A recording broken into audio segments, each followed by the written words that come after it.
Magandang tanghali po. Nandito po tayo ngayon sa barangay ng Lumbak. Dadalawin natin ang isa nating kababayan, si Aliyah May. Dadala natin siya ng tulong. Siya po ay may sakit sa puso. Good afternoon! Magandang hapon po, Aliyah. Hello. Kumusta ka? So, may maganda kami balita sa'yo. Ano ang sakit mo? Rheumatic heart. So, nakaschedule ka for surgery. Nakakatuwa kasi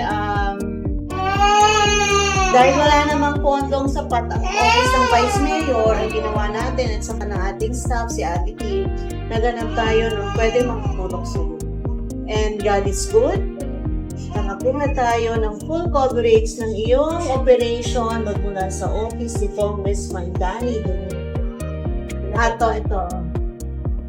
Ito yung ating guarantee letter from the office of Congressman Domingo na kino-cover niya yung open heart surgery mo, medical assistance in the amount of 517,000. Yan. So, ma-schedule ka na. Pati yung schedule mo, sikasunin din ni Ate. Thank you po. Yan. At syempre, meron din akong konting dala para sa'yo. Of course. Dala akong prutas. Hindi siya Starbucks, sorry.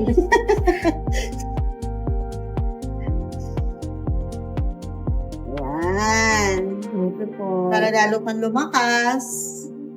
Salamat po kay Vice Mayor Amy sa pagtulong po para malapit po kay Kong Danny Domingo yung para po sa operasyon ko. At salamat po sa mga staff niya dahil po nakumpleto na po yung amount na kailangan ko para malagyan po ako ng pacemaker. Salamat po.